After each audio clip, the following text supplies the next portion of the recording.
The first thing Evelyn Parker noticed was the sound of laughter. Not the polite kind adults make at school events, but real laughter, sharp, unfiltered, the kind that comes from children who haven't learned to hide yet.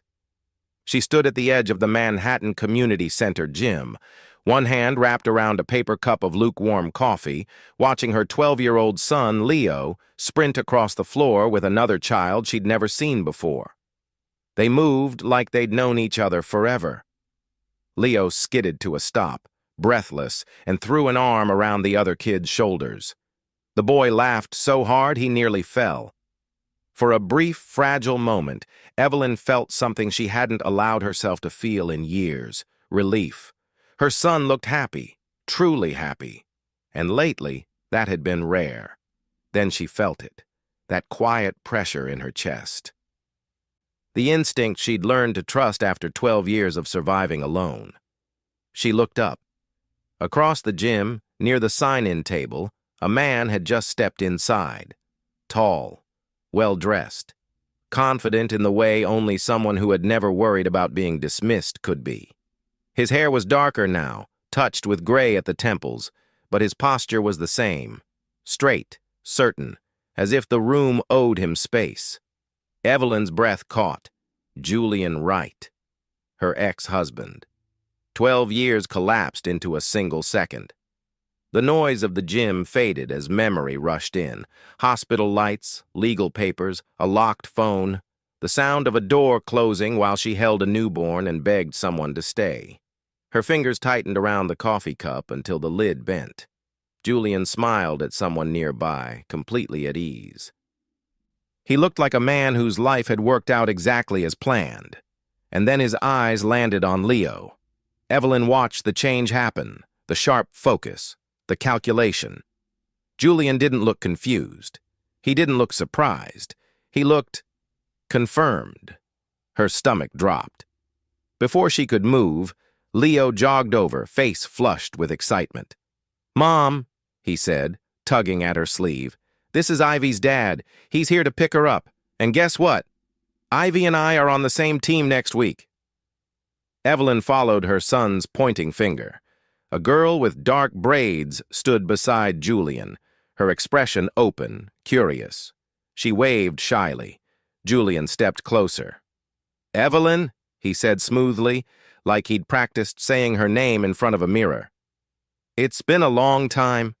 Her pulse roared in her ears. "What are you doing here?"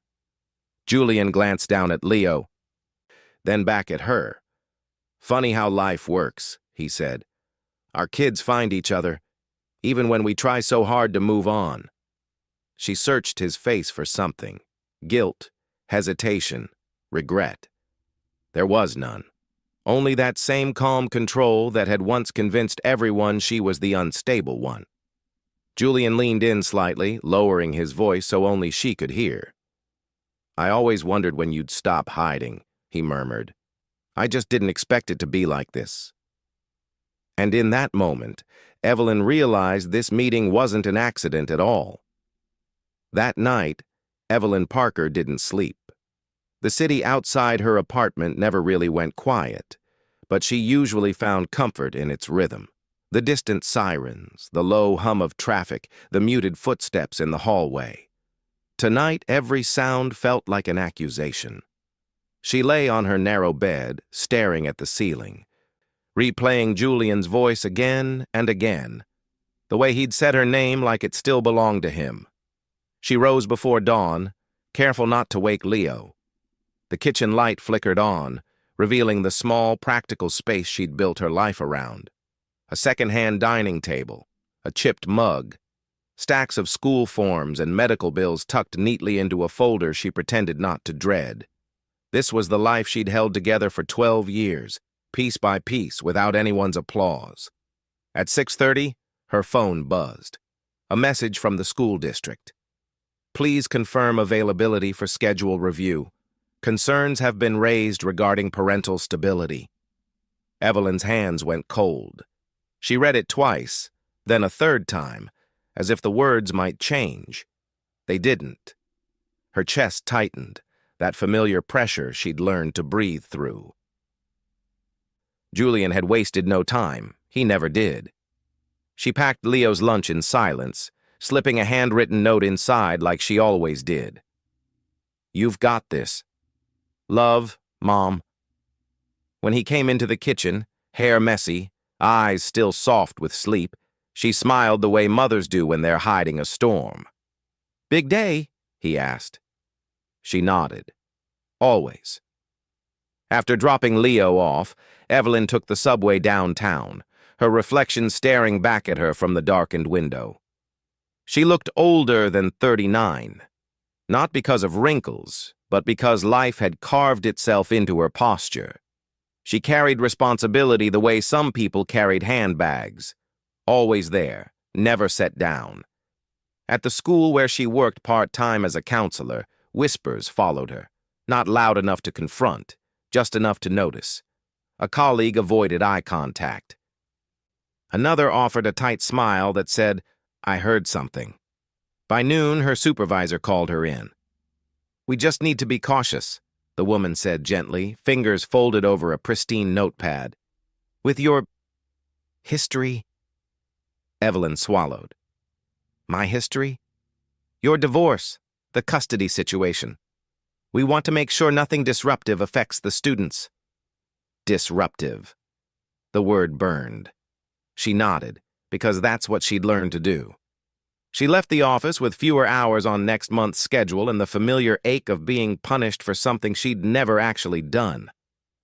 That evening, she sat alone at the kitchen table, paperwork spread out in front of her. Old court notices, medical records, a life reduced to documents. She opened her laptop, fingers hovering as if afraid of what she might find. One file caught her eye. An affidavit dated 12 years ago, her name at the bottom, her signature, and yet, staring at it now, Evelyn knew with absolute certainty she had never signed it. Her breath shook as she scrolled. Outside, the city lights flickered on, and somewhere across Manhattan, Julian Wright was smiling, certain she would break the way he'd always believed she would. By the third day, Evelyn could no longer pretend the situation would dissolve on its own. Leo talked about Ivy constantly. At breakfast, he mentioned how Ivy liked the same science podcasts he did. On the walk to school, he laughed about how they both hated timed math tests. That night, while Evelyn folded laundry on the couch, Leo sat cross-legged on the floor, building a small robot kit the program had assigned, explaining every piece as if Ivy were sitting right beside him. "She gets it, Mom," he said casually. "Like, she actually gets me." Evelyn froze mid-fold. Children didn't say things like that unless they'd been lonely for a long time. At the STEM program pickup that afternoon, she watched from a distance. Leo and Ivy sat shoulder to shoulder on the steps, heads bent together, whispering and laughing. They moved with an ease that made Evelyn's chest ache, the kind of ease she'd once dreamed her son might have with a sibling. She noticed something else, too. A man standing nearby, not Julian. This man was quieter, older than most of the parents there. He wore a simple jacket, no forced smile, no performance. He watched the kids the way professionals did, not possessive, not distracted, observant. When Leo waved goodbye to Ivy, the man stepped forward. "You must be Evelyn," he said gently. She stiffened. "Yes?" "I'm Samuel Reed," he said. "I'm one of the volunteer counselors for the program. I specialize in adolescent behavioral health." Something in his tone, respectful, grounded, made her exhale. "I noticed your son," Samuel continued. "He's bright, thoughtful, but he carries a lot." Evelyn's throat tightened. "Carries what?" "Responsibility," Samuel said after a beat. "Kids who grow up too fast usually do." Before she could respond, Julian appeared, as if summoned by the conversation. "Sam," Julian said warmly, clapping him on the shoulder. "Didn't expect to see you here." Evelyn's blood ran cold. Julian turned to her, smiling. "We know each other. Sam consulted for Ivy after the divorce." After the divorce. The phrase landed like a blade. Samuel's eyes flicked between them, his expression shifting, subtle, but unmistakable. Awareness. Recognition. "I didn't realize," Samuel said carefully, "that Leo is your son." Evelyn said nothing. She didn't trust her voice. Julian crouched beside Ivy, his hand firm on her shoulder. "You ready, sweetheart?" Ivy hesitated, then glanced back at Leo. "Can we work on the robot tomorrow?" Leo nodded instantly. "Yeah, tomorrow." As the children parted, Evelyn saw it clearly then. The reluctance, the unspoken disappointment. Two kids being pulled apart by adults who carried too many secrets. Samuel waited until Julian and Ivy were out of earshot. "You should know something," he said quietly to Evelyn. "Children don't bond that quickly without shared emotional patterns." Her heart pounded. "What does that mean?" "It usually means," Samuel said, voice low, "they recognize something familiar in each other's pain." Evelyn's hands trembled. Across the courtyard, Julian turned back once, his gaze sharp and satisfied. And Evelyn understood with terrifying clarity, this wasn't just about the past anymore. Their children were now part of the battlefield. The email arrived at 7:14 a.m., just as Evelyn Parker was tying her hair back in front of the bathroom mirror. Subject line, "Custody records verification required." Her stomach tightened before she even opened it.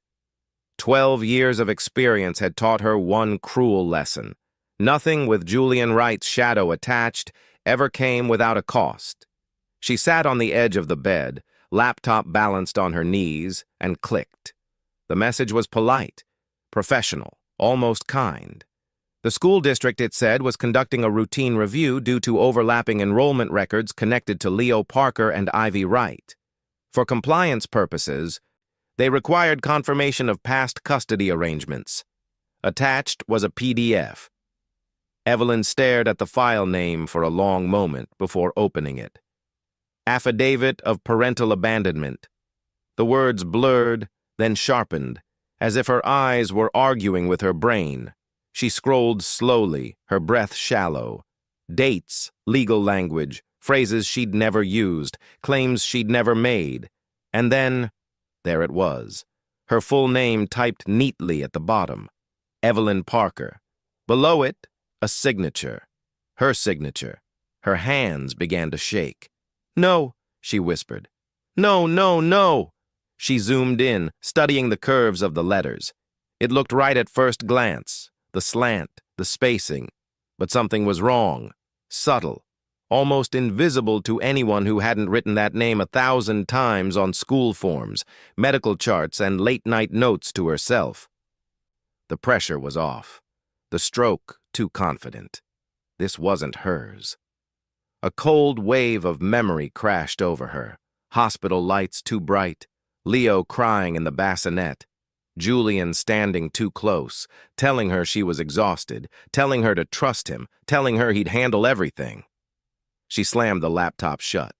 Her phone buzzed immediately. Julian. She didn't answer. Another buzz. A text. "We need to be adults about this. For the kids." Evelyn laughed once, a sharp, broken sound that startled her. Adults. As if adulthood meant rewriting history until the truth suffocated. At work, the atmosphere shifted. The receptionist avoided her eyes. A teacher paused mid-sentence when Evelyn entered the staff room. She felt it. The quiet distancing, the unspoken question forming behind polite smiles. What did she do? By lunchtime, her supervisor asked her to step aside temporarily until the records were clarified. Evelyn nodded, the world narrowing to a thin tunnel of sound and light. She walked out of the building on unsteady legs and sat on a bench, staring at the traffic streaming past like nothing had changed. Her phone rang again. This time, it wasn't Julian.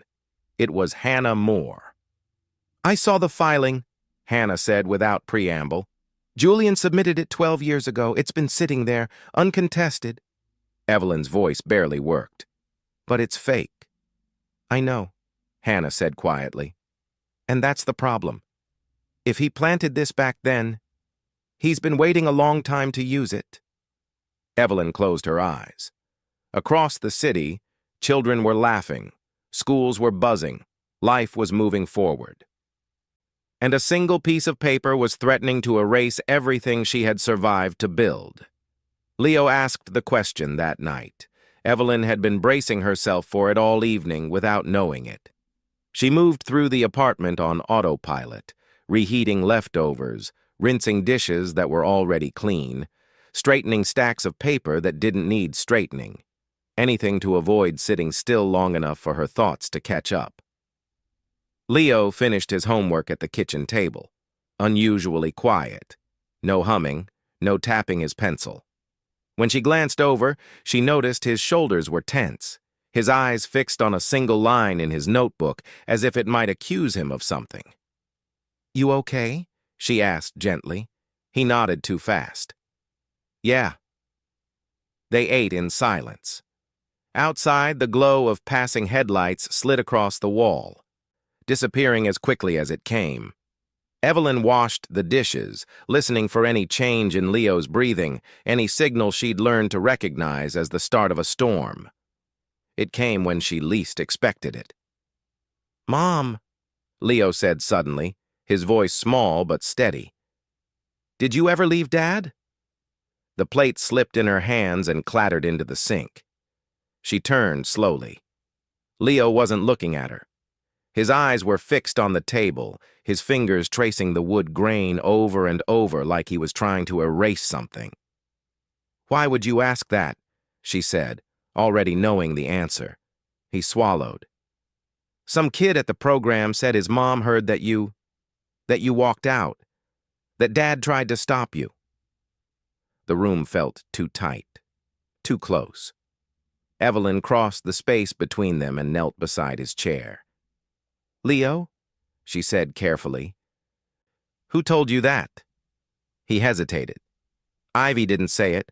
She looked confused, but her dad did, not to me, to someone else. There it was. Julian hadn't even needed to speak to her son directly. He'd let the rumor do the work. Evelyn closed her eyes for a second, gathering the strength she hadn't known she'd need tonight. "No," she said firmly, "I didn't leave your father. He left us." Leo's head snapped up. "Then why does everyone say you did?" Because the lie was easier, she thought. Because it made him the hero and me the problem. Instead, she reached for his hands. Because sometimes the person who tells the story first gets believed, even when they're wrong. Leo's lip trembled. "I didn't know who to believe." The words cut deeper than any legal document ever could. She pulled him into her arms, holding him tightly, feeling his heartbeat racing against hers. "I need you to hear me," she whispered. "I would never leave you. Not for anything. Not for anyone." He pressed his face into her shoulder, his voice muffled. "I was scared." "I know," she said, tears finally spilling. "I know." They stayed like that for a long time, the weight of 12 years pressing into a single moment of truth. Later, after Leo went to bed, Evelyn sat alone in the darkened living room. Her phone buzzed with a message she hadn't opened. From Julian. "You don't have to make this ugly," it read. "Just tell the truth." She stared at the screen, her hands shaking, not with fear this time, but with rage. The truth. She finally understood what he was doing. He wasn't trying to win custody. He was trying to make her son doubt her. And that was something Evelyn Parker would never forgive. The letter arrived 2 days later, folded too neatly, sealed too carefully, as if its calm appearance might soften the damage inside. Evelyn Parker read it standing in the hallway, her coat still on, her keys slipping from her fingers onto the floor. "Notice of review regarding parental fitness." The words felt unreal, like something pulled from someone else's life. Her name was printed clearly at the top, followed by Leo's. Beneath it, a paragraph explaining that due to newly surfaced historical documentation, The district was required to assess whether any intervention was necessary. Intervention. Evelyn slid down the wall and sat on the cold floor. For 12 years, she had done everything right. She had worked through exhaustion, therapy, self-doubt. She had shown up. She had stayed. And now a system that had never once asked how she survived was suddenly questioning whether she was fit to be a mother. Her phone rang. Hannah Moore. "I heard," Hannah said without greeting. "Julian filed a supplemental request. He's pushing for an emergency review." Evelyn laughed weakly. "Emergency? Because our kids became friends?" "Because he framed it as concern," Hannah replied. "He's very good at that." That afternoon, Evelyn sat in a small conference room at the school district office. The walls were beige, the lighting too bright. Across the table sat two administrators she barely knew and a woman from child services with a clipboard balanced on her knee. They spoke kindly. That was the worst part. "We're not accusing you of anything," one of them said. "We just need clarity." Clarity, Evelyn thought, while they slid copies of the affidavit toward her. "That document is fraudulent," Evelyn said, her voice steady despite the pounding in her chest. "I never signed it." The woman from Child Services looked up. "Do you have proof?" The question landed like a punch. Proof of what? Of her exhaustion? Of the night she'd begged Julian not to leave? Of the months she'd spent learning how to hold herself together while everyone else believed his version? "I have medical records," Evelyn said. "Witnesses, employment logs." "We'll review everything," the administrator said gently. "In the meantime, we recommend maintaining stability." Evelyn understood what they weren't saying. Don't cause trouble. Don't fight too hard. Don't look emotional. That evening, Julian called. She answered this time. "You're scaring people," he said calmly. "This doesn't have to go further." "You forged my signature," Evelyn said, her voice shaking. "You let them think I abandoned my son." Julian sighed, as if she were being unreasonable. "You were struggling back then. You know that." "And you used that," she shot back. There was a pause, just long enough. "I'm trying to protect the kids," Julian said quietly, "from instability." Evelyn hung up. She sat at the kitchen table long after midnight. Paperwork spread out like evidence at a crime scene. Her hands trembled as she organized timelines, receipts, hospital discharge summaries. For the first time in years, fear crept in. Not for herself, but for Leo. If she lost this fight, she wouldn't just lose her reputation. She could lose her son. And somewhere across the city, Julian Wright was counting on that fear to break her. Evelyn met Claire Whitmore 3 days later, not by choice. The invitation came from the school, an informal alignment meeting, they called it. Parents, counselors, a neutral space. Evelyn knew better. Nothing about Julian Wright was informal. If Claire was coming, it meant Julian wanted witnesses. The conference room smelled faintly of lemon cleaner and expensive perfume. Evelyn sat with her hands folded in her lap, spine straight, reminding herself to breathe. She had learned long ago that stillness was her armor. The door opened. Claire Whitmore entered like she belonged everywhere she stood. She was tall, elegant in a tailored beige coat, her hair smooth and deliberate. A woman accustomed to being listened to, accustomed to being believed. When she smiled, it was warm, but controlled, the kind that didn't reach the eyes. "Evelyn," Claire said, extending her hand, "I've heard so much about you." Evelyn took it, feeling the firmness of her grip. "I wish it were under different circumstances." Claire tilted her head sympathetically. "So do I, especially for the children." Julian arrived last, as always, calm, grounded, the picture of concern. He placed a hand briefly at Claire's back, a silent claim. They sat. Claire spoke first.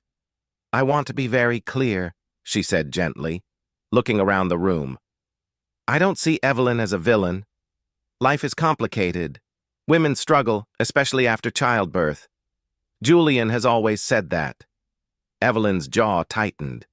But, Claire continued smoothly, what concerns me is consistency, stability. Ivy thrives on routine, and suddenly there are questions. Questions. Evelyn leaned forward. What questions? Claire met her gaze without blinking. Why you disappeared? The words hit the room like glass. I didn't disappear, Evelyn said, her voice steady but low. I was pushed out. Julian sighed softly. Evelyn, this isn't helpful. Claire's expression softened, almost pitying. I think it's important to acknowledge the past honestly. Denial can be harmful. Denial.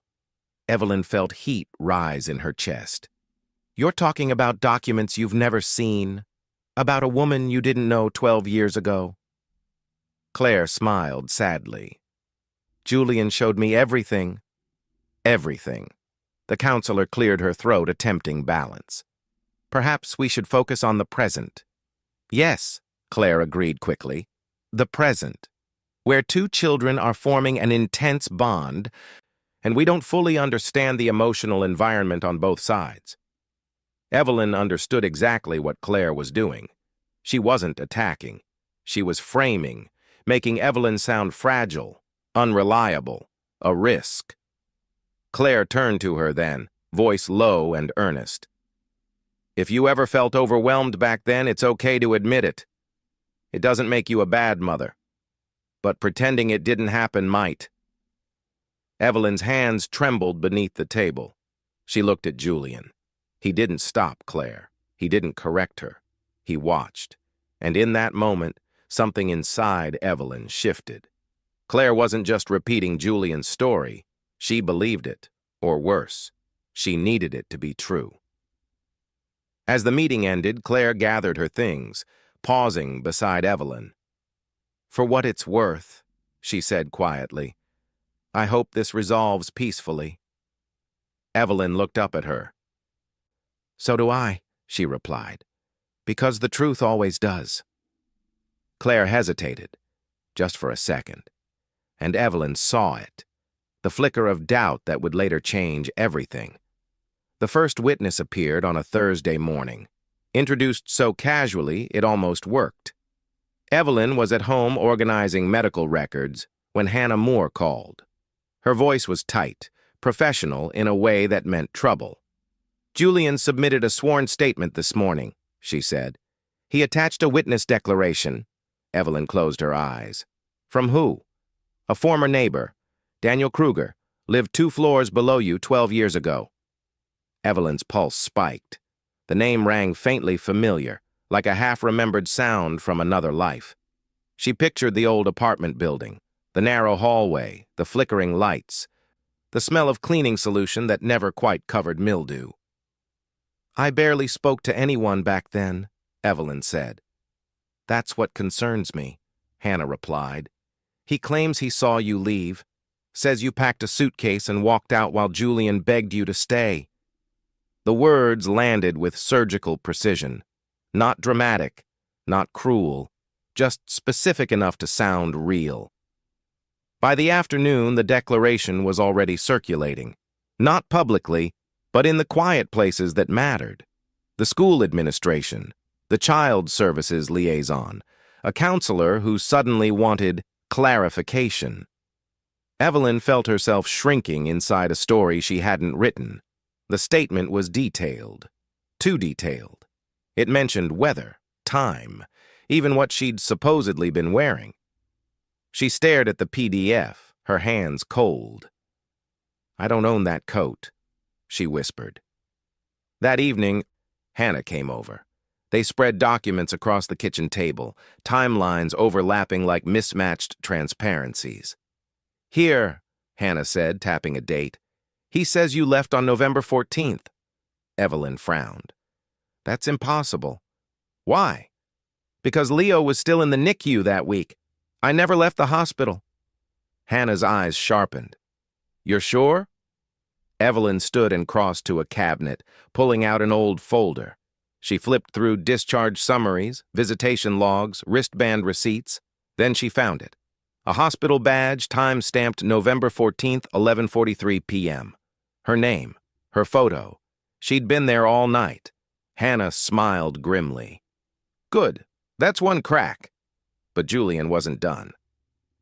The next day, Evelyn ran in to the witness himself. She was leaving the pharmacy when a man stepped into her path. Mid-50s, worn jacket, nervous smile. Evelyn Parker, he asked. Her stomach dropped. Yes. I'm Dan, he said quickly. From the old building. I thought you should know. I didn't mean for things to get so serious. Her heart pounded. What things? He looked around, lowering his voice. Julian contacted me. Said he just needed confirmation. He reminded me of how things were back then. Did he tell you what to say? Evelyn asked. Dan hesitated. Just long enough. He said you left, Dan muttered. I thought maybe you did. It was a long time ago. Evelyn stared at him. You never saw me leave? Dan's jaw tightened. I saw someone. Who? Silence, then barely audible. I don't know. Evelyn stepped back, breath shaking.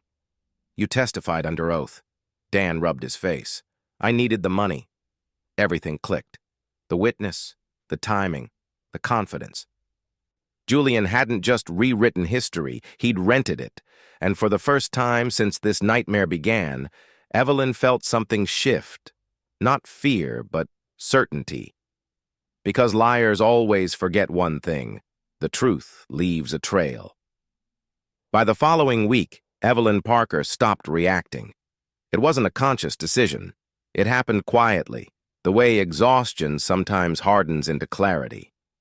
She woke up one morning, stared at the stack of papers on her kitchen table, and realized something fundamental had changed.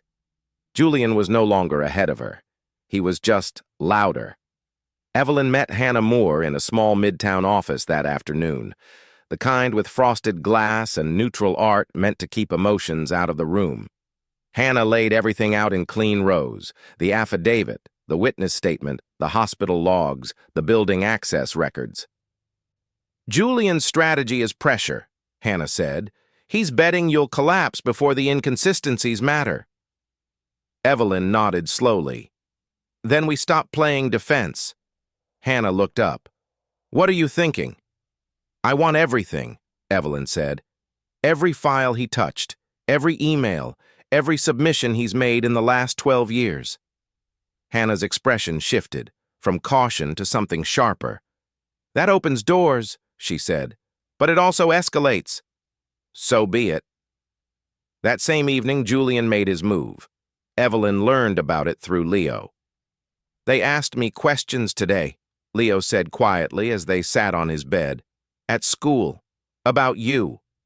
Her heart clenched. What kind of questions?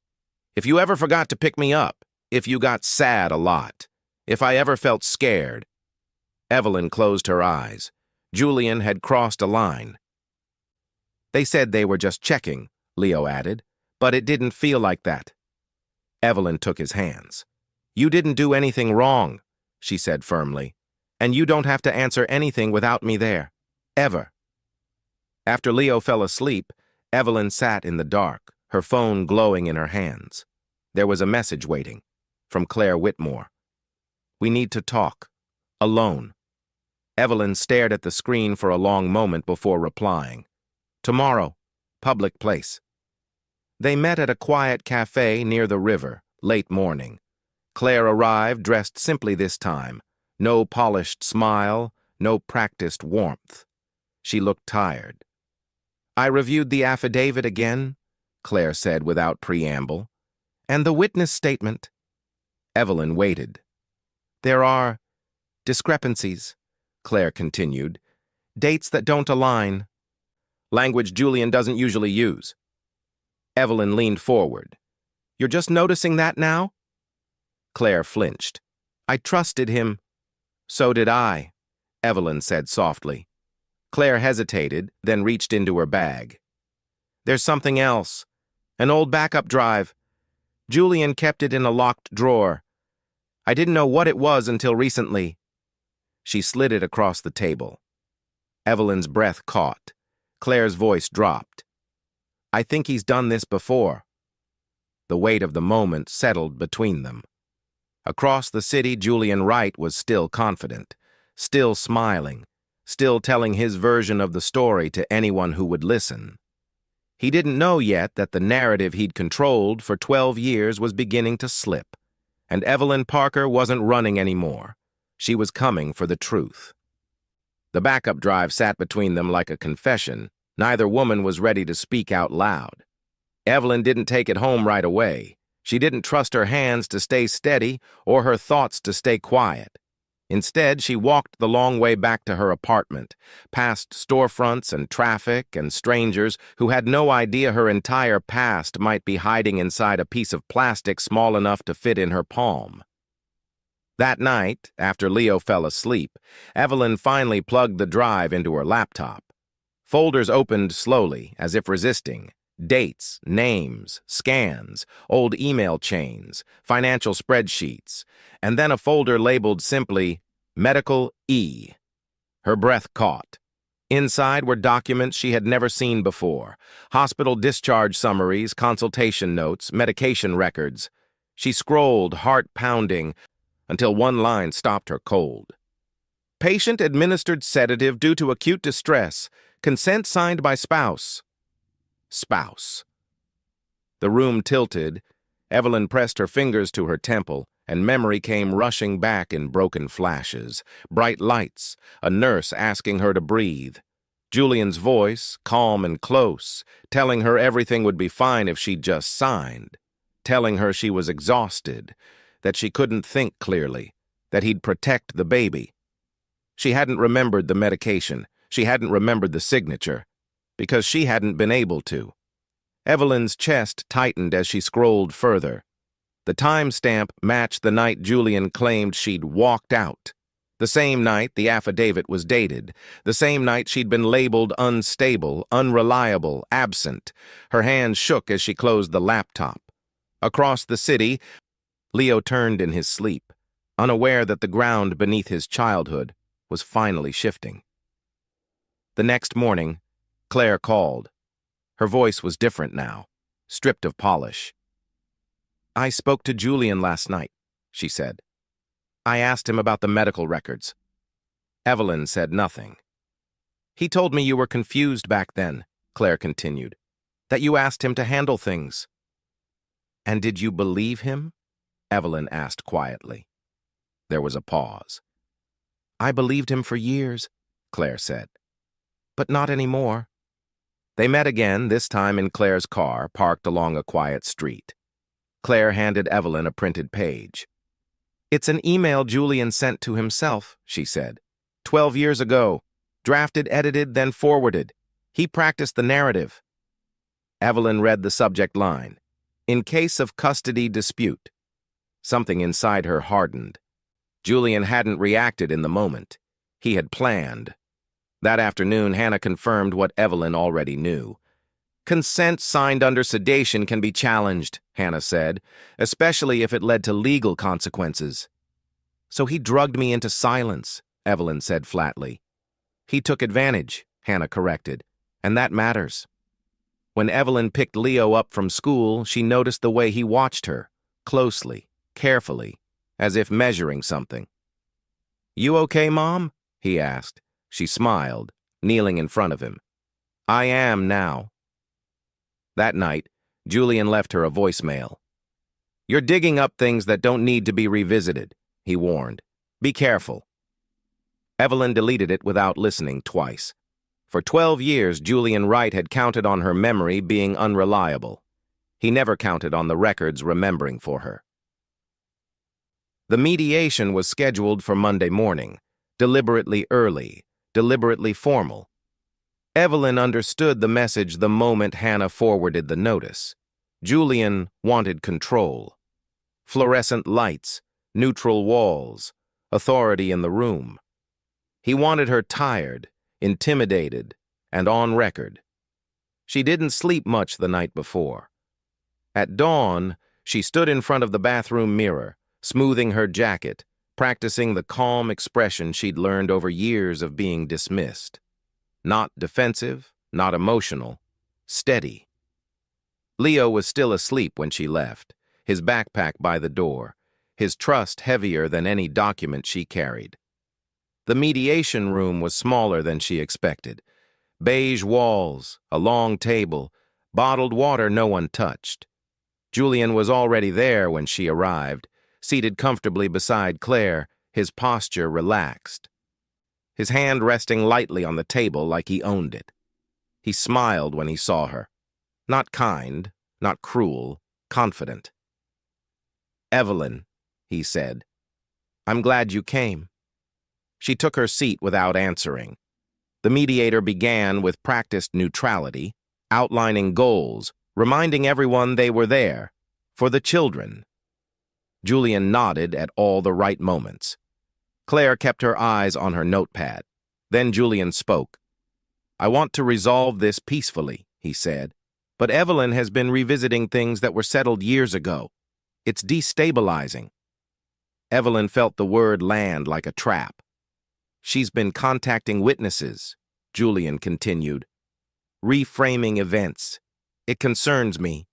The mediator turned to her. "Ms. Parker?" Evelyn inhaled slowly. "I'm responding to evidence that was hidden from me." Julian sighed softly. "You were struggling back then.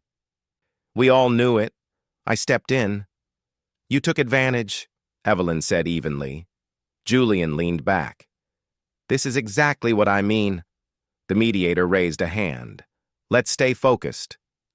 Julian slid a folder across the table. "I'm prepared to offer a compromise.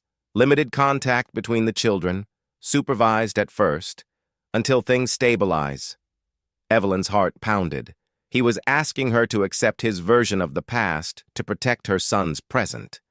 Claire shifted beside him. "Julian," she said carefully, "we didn't discuss this." Julian didn't look at her. "It's practical." Evelyn spoke before fear could stop her. "You're not protecting the children. You're protecting the lie." Silence filled the room. Julian's jaw tightened. "Careful." "No," Evelyn said, meeting his eyes. "You've mistaken my silence for weakness for 12 years. The mediator cleared her throat. "Perhaps we should pause." Julian leaned forward, voice low. "If you don't agree today, this goes further. Investigations, evaluations, your job." Evelyn felt the threat, but it didn't crush her this time. She reached into her bag and placed a single document on the table. "I don't agree." Julian glanced at it, then froze. The room shifted.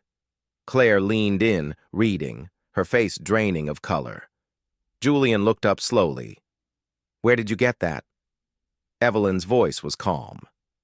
"From your past." For the first time since she'd walked into that room, Julian Wright looked unsure. And Evelyn knew this meeting hadn't broken her. It had exposed him. The room didn't explode after Evelyn placed the document on the table. That was what made it terrifying. The mediator leaned forward, adjusting her glasses. Claire's fingers tightened around her pen. Julian didn't speak at all. He stared at the paper as if it were something alive, something that might bite if he moved too quickly.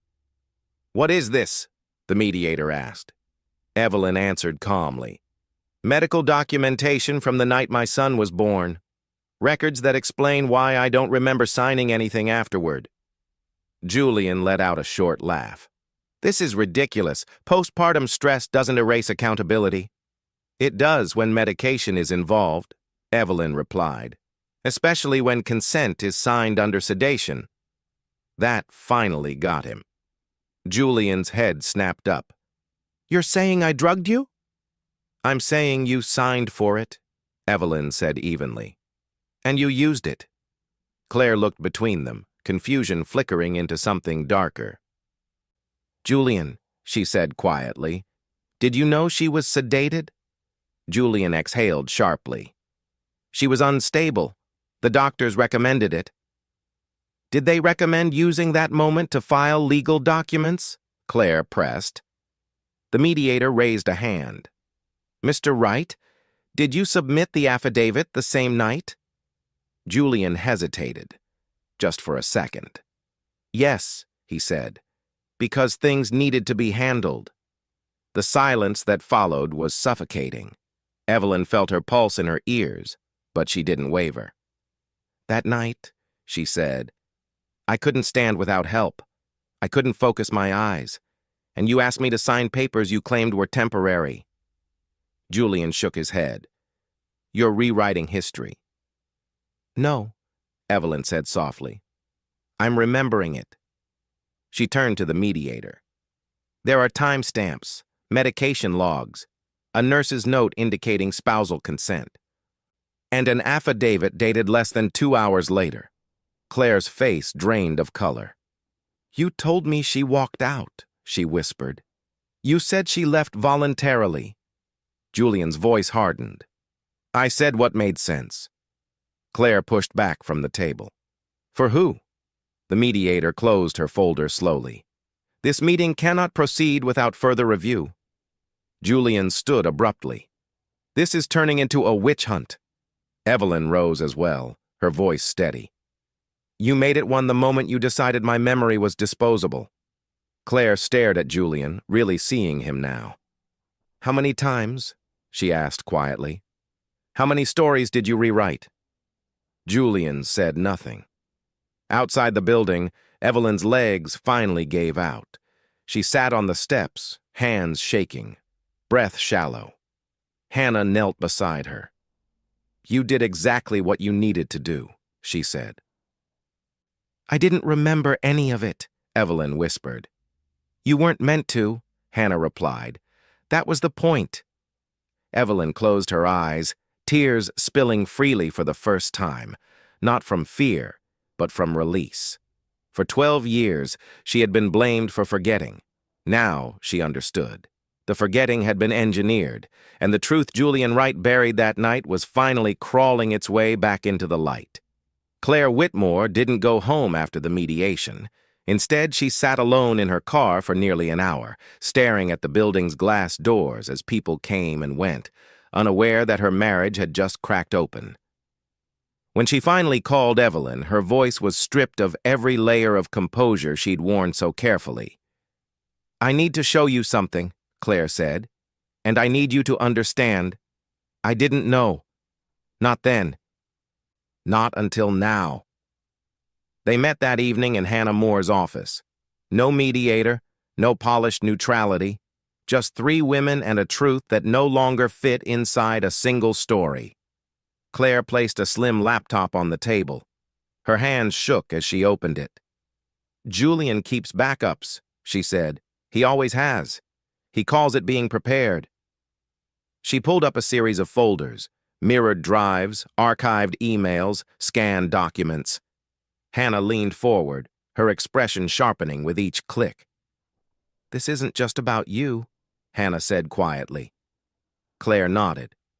I found records from before me, before our marriage. Evelyn's breath caught. Emails appeared on the screen, dated years apart but written in the same tone. Calm, reassuring, strategic. Each one framed a woman as unstable, emotional, unreliable. Each one ended with Julian offering to handle things for the sake of the children. There were 3, Claire said softly, including you.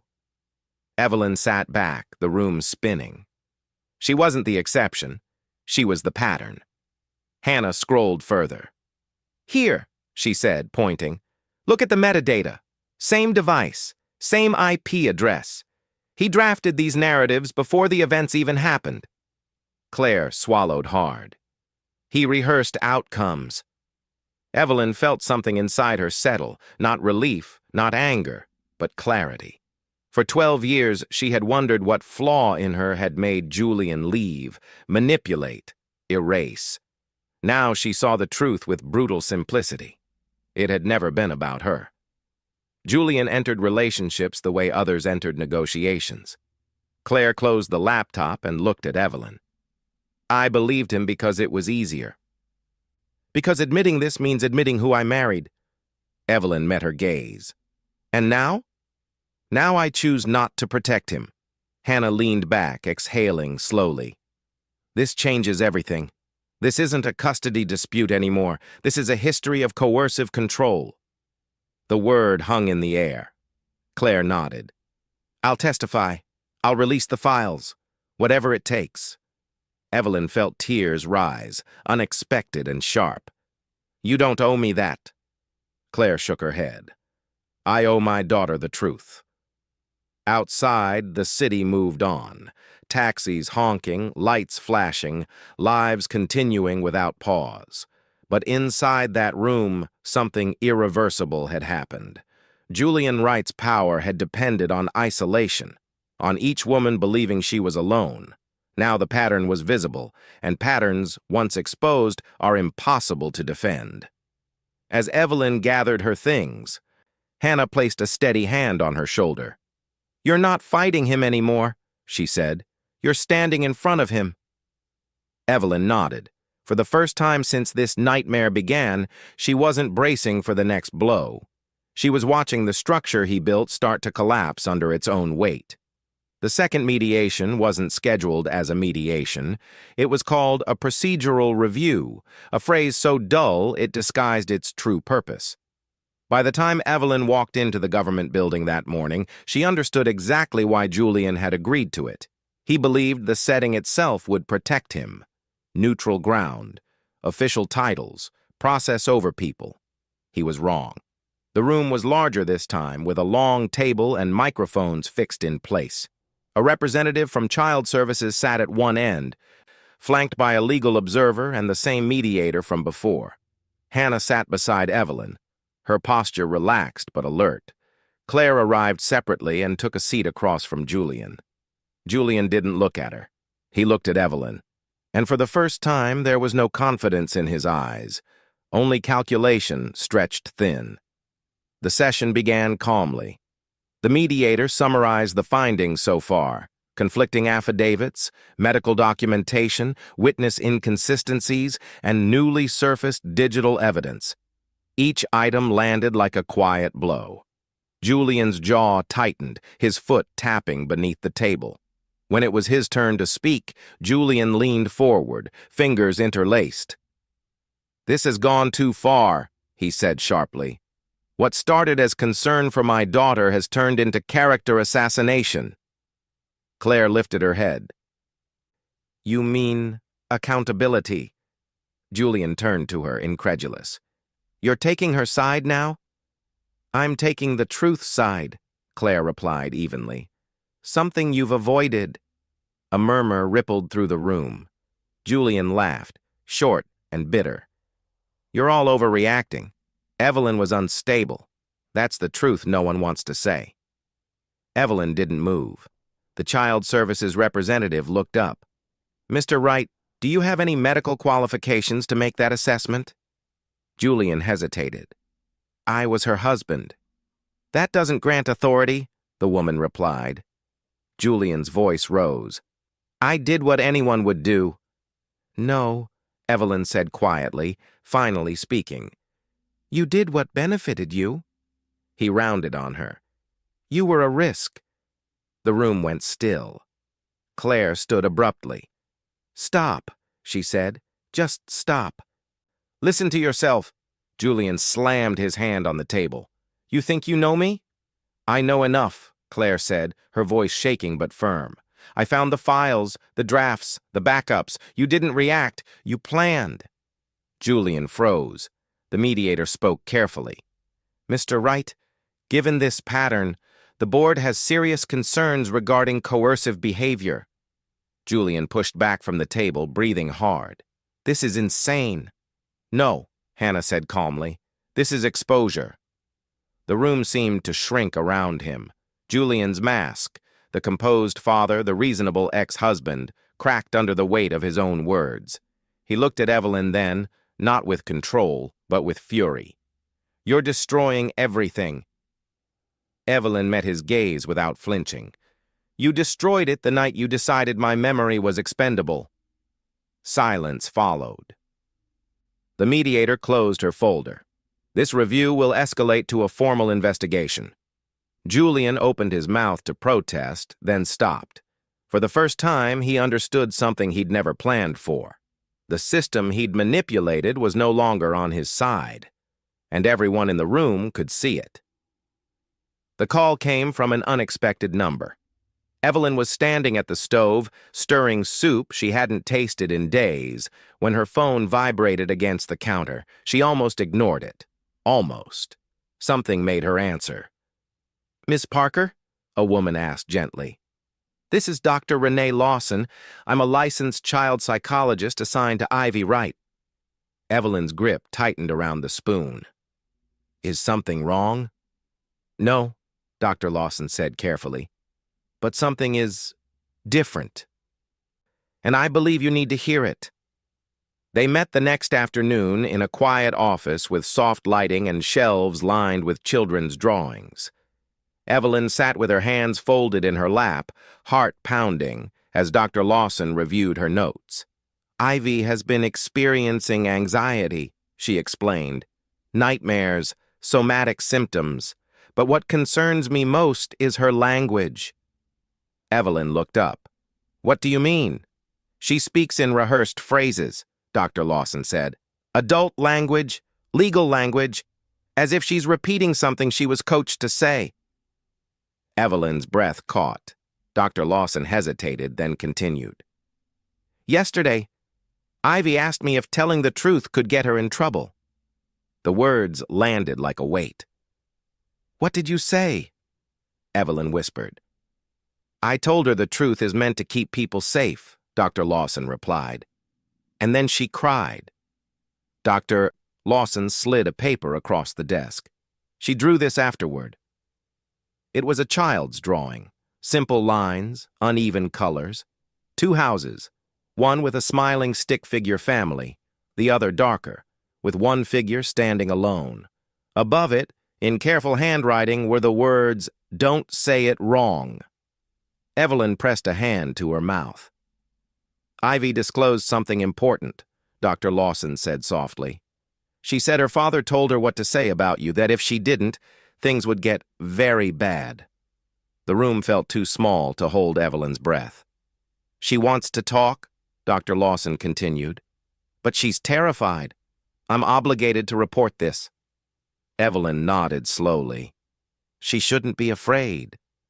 "No," Dr. Lawson agreed, "and she shouldn't be carrying adult secrets." That evening, Claire called. Her voice broke before she finished the first sentence. "Ivy told me everything." Evelyn closed her eyes. "She said Julian practiced answers with her," Claire said, "that he warned her not to trust her feelings, that he said loving you was confusing." Claire inhaled shakily. "I didn't know how deep it went." Evelyn spoke quietly. "Now you do." The formal interview happened 2 days later. Evelyn wasn't in the room. She didn't need to be. Ivy sat with Dr. Lawson, a social worker, and a recorder on the table. Her small hands twisted in her sleeves as she spoke. Slowly at first, then faster, words tumbling out once the fear loosened its grip. She talked about the scripts, the reminders, the consequences. When Julian learned Ivy had spoken, he didn't deny it. He raged. The messages came in rapid succession. Accusations, threats, pleas.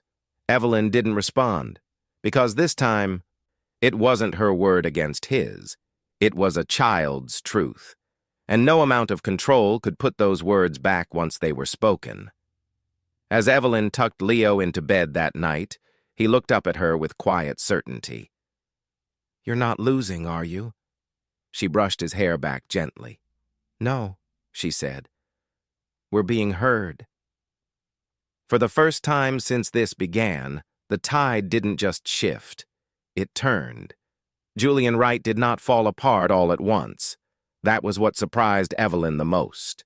There was no dramatic arrest, no shouting match in public, no instant justice. Instead, the consequences arrived the way real ones often do, quietly, methodically, and without asking his permission. It began with an email. Claire received it first. A formal notice from Julian's employer requesting an internal compliance interview. The subject line was bland, almost harmless, but Claire knew what it meant. Allegations involving coercion, falsified records, and ethical violations had reached the wrong desk. The kind of desk that didn't look away. When Claire forwarded the message to Evelyn, she didn't add commentary. She didn't need to. Julian called that night. Evelyn watched the phone vibrate on the counter, his name flashing like a warning sign she no longer feared. She let it ring out. Then again. Then again. The voicemail that followed was different from the others, not angry, panicked. "This has gone too far," Julian said, his voice tight. "You need to tell them this is a misunderstanding." Evelyn deleted it. 2 days later, Hannah confirmed the escalation. "Child Services has filed a formal report," she said. "Not against you. Against him." Evelyn closed her eyes, absorbing the weight of that sentence. "They're recommending supervised contact only," Hannah continued. "Effective immediately." Julian found out at the same time. He didn't show up to pick up Ivy that Friday. Instead, a court-appointed supervisor arrived. Clipboard, neutral tone, firm boundaries. Ivy clutched Claire's hand, confused but calm, as the rules were explained. Julian stood frozen in the driveway, jaw clenched, watching controls slip through his fingers, one condition at a time. That weekend, rumors surfaced, not gossip, facts. A former colleague reached out to Hannah. Another woman's name appeared in an affidavit. Patterns repeated. Files emerged. Julian's carefully managed image began to fracture in professional circles that valued reputation over charm. Evelyn didn't celebrate. She cooked dinner, helped Leo with homework, took a long walk at dusk, letting the city breathe around her. Justice, she was learning, didn't always roar. Sometimes it simply corrected the record. Claire filed for separation the following week. She didn't ask Evelyn's permission. She didn't seek absolution. She made the decision the way someone does when the last illusion finally shatters. "I can't raise my daughter in a house built on fear," Claire said quietly. Evelyn nodded. "Neither could I." The official letter arrived on a Tuesday afternoon. Julian's custodial privileges were under review pending investigation. His access limited, his narrative no longer controlling the room. When Evelyn told Leo, she watched his shoulders relax in a way they hadn't in months. "So, he can't mess with things anymore?" he asked. "Not like before," she said honestly. Leo smiled, small but real. "Good." That night, as Evelyn sat by the window, city lights flickering below, she felt something unfamiliar settle in her chest. Not triumph, relief. Because for the first time in 12 years, Julian Wright wasn't deciding what happened next. And Evelyn Parker finally was. The letter arrived on a Wednesday, slipped beneath Evelyn Parker's door without ceremony. No knock, no announcement, just a thick envelope bearing an official seal she'd learned to dread over the past months. For a long moment, she stood in the hallway staring at it, her heart pounding. Not with fear this time, but with something closer to disbelief. She opened it slowly. After review of submitted evidence, witness testimony, and professional evaluations, this office finds no basis for claims of parental abandonment or instability regarding Ms. Evelyn Parker. Evelyn had to sit down. She read the sentence again. Then again. Her hands trembled as she turned the page, scanning for the catch she'd learned to expect. There wasn't one. The document continued, clinical and precise. The affidavit filed 12 years ago was deemed compromised. The witness statement unreliable. The circumstances surrounding her medical condition at the time were recognized as mitigating and coercive, and then the words she never thought she'd see in writing. Ms. Parker's parental record is hereby corrected. Corrected. Tears blurred the page. For 12 years, she had lived with an invisible stain. Whispers, assumptions, polite distance. She had carried the burden quietly, believing that surviving was enough. Now, in black ink on white paper, the truth stood where the lie had lived for far too long. The school district followed within hours, a formal apology, carefully worded but unmistakable. Her supervisor called personally, voice tight with discomfort. "We mishandled this," the woman admitted. "Your position is reinstated, with full hours, and we'd like to discuss a permanent role." Evelyn thanked her, calm and composed, then hung up and pressed her forehead to the table as the weight finally lifted. When she told Leo, he didn't cheer. He smiled, a deep, quiet smile that reached his eyes. "So they know now," he said. "Yes," Evelyn replied softly. "They do."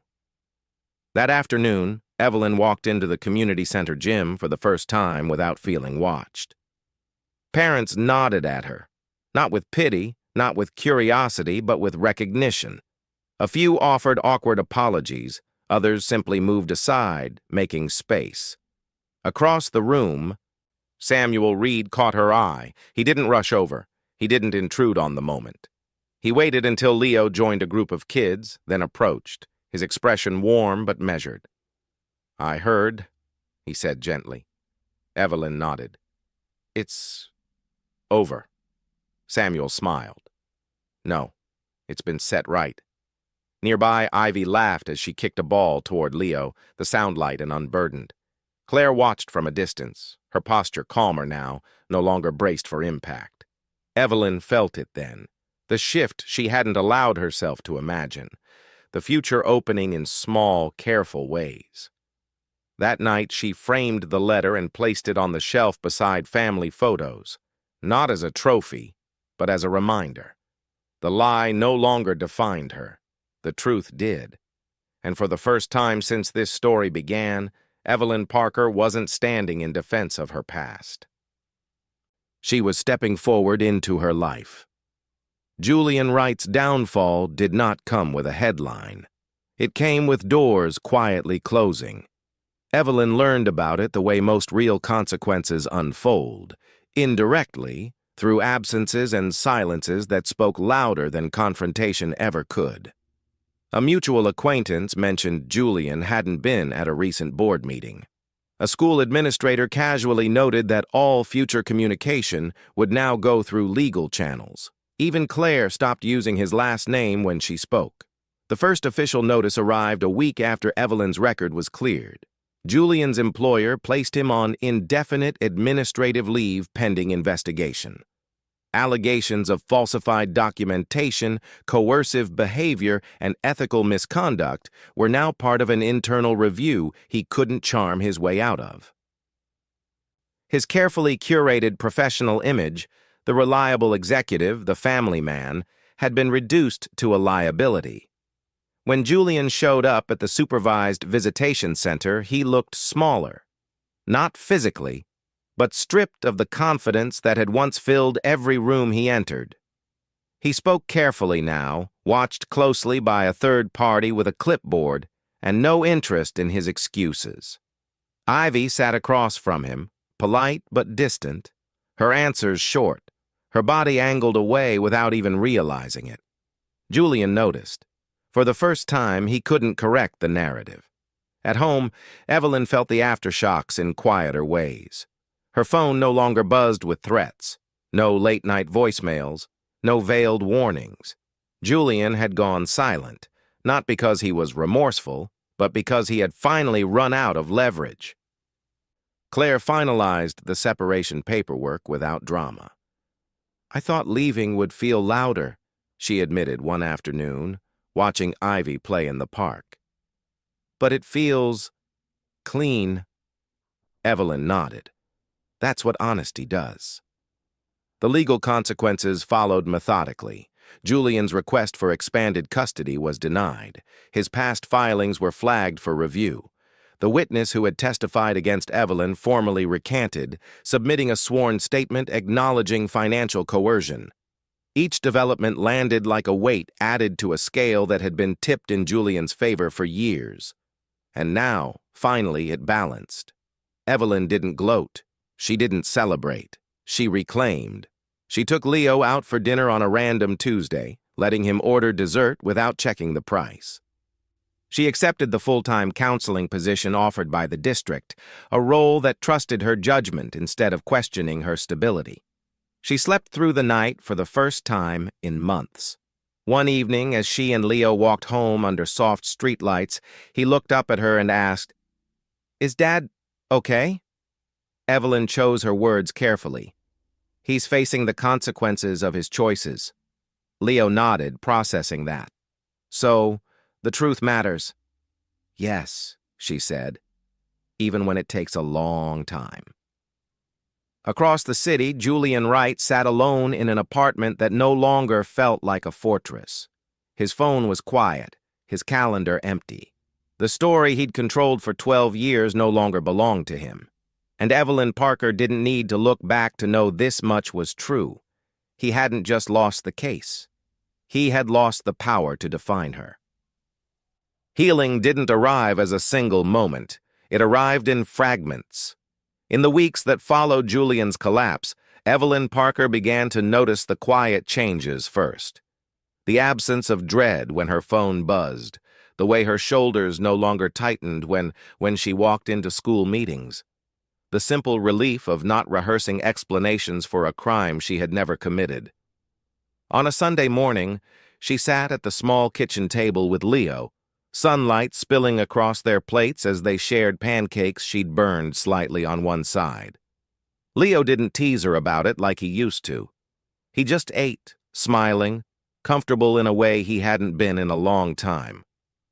"You seem lighter," he said casually, pouring syrup. Evelyn paused. "Do I?" "Yeah," he nodded. "Like you don't look tired all the time." The words caught in her chest. She hadn't realized how visible the weight had been. Therapy became a routine instead of a crisis response, not because something was wrong, but because she was finally allowed to ask who she was without survival dictating every answer. She learned that healing wasn't about forgetting the past. It was about no longer living inside it. One afternoon, after a session, Evelyn walked through Central Park instead of heading straight home. She sat on a bench and watched parents chase toddlers, couples argue quietly, joggers pass without noticing her at all. Normal life, something she'd been denied for years by a story that wasn't hers. Samuel Reed found her there one evening. Not intentionally, just coincidence. "I was hoping I'd run into you," he admitted, standing a respectful distance away. "But I didn't want to intrude." Evelyn smiled. "You're not." They talked easily. About work, about Leo's love for science, about Ivy's growing confidence now that she wasn't carrying secrets too big for her age. Samuel didn't push. He didn't analyze. He simply listened. At one point, he said quietly, "You know, most people don't survive what you did without losing themselves." Evelyn looked at him. "I thought I had." "You didn't," Samuel said. "You protected yourself until it was safe to come back." The words stayed with her. Weeks later, Evelyn accepted the full-time counseling role officially. Her office was small but bright, decorated with drawings from students who trusted her because she understood what it meant to be misunderstood. She framed one drawing in particular, a child holding a sign that read, "You believed me." At home, Leo thrived. His laughter came easier. His questions were curious instead of anxious. The house felt lived in, not braced for impact. One night, as Evelyn tucked him in, Leo looked at her seriously. "You didn't give up, did you?" he asked. She brushed his hair back gently. "No, I just waited for the truth to catch up." After he fell asleep, Evelyn stepped onto the balcony, city lights stretching endlessly before her. For the first time in her adult life, she wasn't rebuilding after damage. She was building toward something new, and it felt earned. The invitation was simple. No heavy paper, no embossed letters, just a message sent on a quiet Friday afternoon, asking a small group of people to gather at the edge of Central Park just before sunset. Evelyn Parker almost laughed when she read it. After everything, the hearings, the documents, the fear, this felt almost too ordinary. That was the point. She arrived with Leo just as the sky softened into gold. The city hummed behind them, alive and indifferent, as it always had been. A few familiar faces stood near a low stone terrace. Hannah, Claire with Ivy at her side, and Samuel Reed, looking more nervous than she had ever seen him. Leo noticed it first. "Why does Sam look like he's about to give a presentation?" he whispered. Evelyn smiled. "I'm not sure." Samuel stepped forward, clearing his throat. "I wanted to say something," he began, glancing at the small group. "And I wanted witnesses, not because this is dramatic, but because truth deserves to be shared." Evelyn's breath caught. "For a long time," Samuel continued, his voice steady now, "Evelyn lived inside a story someone else wrote for her. One that tried to define her by her weakest moment instead of her strength." He turned to her. "But what I've seen is a woman who protected her child, faced the truth, and refused to pass pain forward." Leo's eyes widened. Samuel reached into his pocket and pulled out a small box. No theatrics, no spectacle. "Evelyn Parker," he said gently, "would you marry me?" For a moment, the world narrowed to a single sound, her heartbeat. She thought of the woman she'd been 12 years ago, silenced, doubted, erased. She thought of the years spent surviving instead of dreaming. And she realized something with startling clarity. This wasn't a rescue. This was a choice. "Yes," she said, her voice steady, sure. "I will." Leo broke into a grin so wide it made everyone laugh. Ivy clapped softly, then hugged her mother. Claire wiped at her eyes without apology. Later, as the group dispersed, Evelyn and Samuel walked along the park path, hand in hand. There was no rush to plan anything grand. No need to prove happiness to anyone. Julian Wright didn't attend. He didn't send a message. He didn't interrupt. He didn't exist in this moment at all. And that was the most fitting consequence of all. Weeks later, the final legal notice arrived. Brief, definitive. Julian's remaining petitions were denied. Supervised visitation remained in place. His appeals exhausted. Evelyn placed the document in a drawer and closed it without ceremony. That night, she sat at the kitchen table with Leo, helping him with a science project. He looked up suddenly. "Mom," he said, "are we okay now?" She met his eyes. "Yes, we're more than okay." She tucked him in, kissed his forehead, and turned off the light. Standing alone in the quiet apartment, Evelyn felt no urge to look back. The past had lost its grip. The future felt open, honest, earned. Some stories end with revenge. Hers ended with something better. Peace, truth, and a life no one could take from her again. So, the story has come to an end. And if you're still here with us right now, I want you to pause for a moment. Because staying until this point usually means something. In this story touched your heart in a quiet, personal way. What Evelyn's journey reminds us is simple, but powerful. The truth doesn't need to shout. It only needs time and courage to stand. For years, she carried shame that was never hers. She didn't win by becoming louder, crueler, or more ruthless. She won by refusing to abandon herself. As the Stoic philosopher Marcus Aurelius once wrote, "You have power over your mind, not outside events. Realize this, and you will find strength." Healing begins the moment we stop letting others define our worth. Another Stoic truth applies here. The best revenge is not to be like your enemy. Evelyn didn't destroy Julian with rage. She let reality, consistency, and integrity do the work. And in the end, what she gained wasn't just justice, it was peace, love, and a future built on honesty. If you're watching this and carrying your own quiet burden, know this. Your story isn't over just because someone tried to rewrite it. Stay steady, stay truthful, and trust that time reveals everything.